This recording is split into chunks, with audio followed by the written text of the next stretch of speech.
The Grey Lady of Caldicot Castle. A castle steeped in local history, with the odd myth and tale, standing on the levels of Gwent, where the Welsh they hail. This is my little story, you can believe it or not, how I met a lady in grey in the castle in Caldicot. I'd heard all the rumours that a ghostly apparition would walk. If you were ever wandering alone, sometimes you might hear her talk. She's been seen standing on the keep, walking the castle grounds. Many eyes have allegedly seen her, accompanied by ghostly sounds. Now I'm a disbeliever, I only ever deal in the truth. I like to debunk all this nonsense, I need to see some proof. I've been on many ghost hunts, evidence I'm forever seeking. I want to see a real ghost, perhaps a ghost that is speaking. Yet the answers were never forthcoming, till this night I must share, when I met the lady in grey with the white-coloured hair. I'm part of a group of ghost hunters, spending many nights in the dark, yet this castle in Monmouthshire certainly left its mark. We had a drink in the castle inn before the day turned to night. Then we wandered to the castle, quite an imposing sight. The moon was shining brightly, silhouetting the stones standing tall. We walked through the gates, I went to the castle hall. We were a gang of 4, for 3 hours we must split, each taking a corner of the castle, looking for a ghostly hit. We had cameras at the ready to prove what we might see, and we would all get together, myself and the other 3. The 2 towers were covered, one of us would sit outside.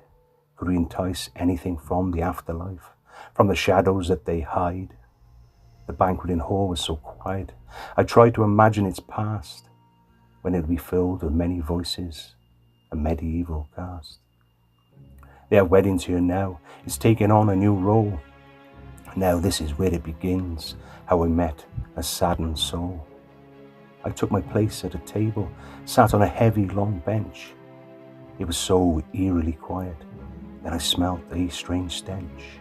I could smell food that was cooking, the room seemed to fill with smoke. Was this just my imagination? And I heard words that were spoke. Why do you sit in my hall?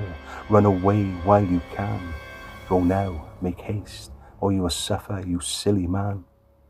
To say I was shocked, my blood would run cold. I was rooted to the spot as my fear would take hold. Why didn't I run? Even now I'm not sure. My escape was looking at me, a huge open door. Yet I stayed in the moment with a refusal to move. I had to see this through, to the others I must prove. Then she appeared, right before my disbelieving eyes. She was both beautiful and pretty, I tell you no lies. She then spoke again with a softness in her voice. I asked you to run away, yet you make an odd choice. I've walked this castle for many lifetimes, scaring those who might dare. I've seen them come and go, they come from everywhere. Yet you just sit and watch me, I can hear your quickened heart. Please answer me now on your refusal to depart.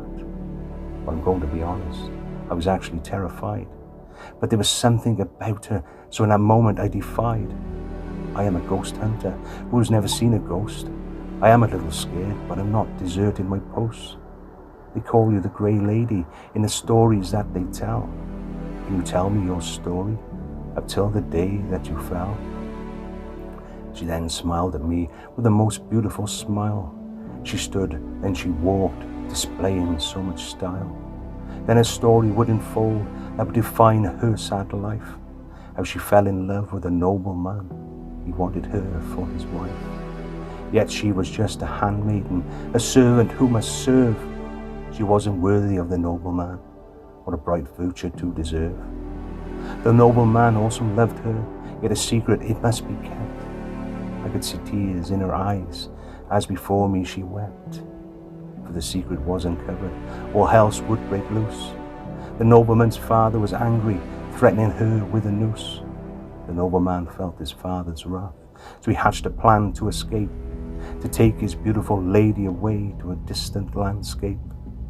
He told her to meet her by the Nedden Brook that flowed down to the Severn. They would sail away on the tide to find their new heaven. She covered herself in grey.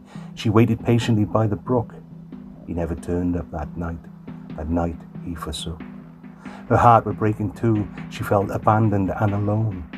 She then threw herself into the water, yet there was so much unknown. She drowned in those waters, then her soul would then rise. She then saw her lover screaming with deathly cries. All she could do now was watch as he dragged her body to the bank. He had been delayed for their escape. Her heart, then it sank. She shouted, she screamed, yet he was lost in his sorrow. She had killed all their yesterdays. There would never be a tomorrow. She could only ever watch him from the shadows. There were ghosts lost in time. She was being punished for her actions. What she'd done was deemed a crime. He was then sent off to war, a war from which he would never return. He died in a distant battle, on a battlefield they'd in turn. Her punishment being this, to walk aimlessly forever. If she hadn't thrown herself to her death, they would have been together. She sat down again and sighed. I tried to touch her hand. I actually felt her soft skin. I didn't quite understand. She pulled her hand away quickly. Her first human touch shocked her so. She gave me a smile that said goodbye, and she said she had to go. I was alone at the table, not sure if it had all been a dream. I then made my way back to my fellow ghost hunters. Should I tell them what I'd seen? I never even used my camera. How foolish was I? Without any confirmation, it would sound like a lie.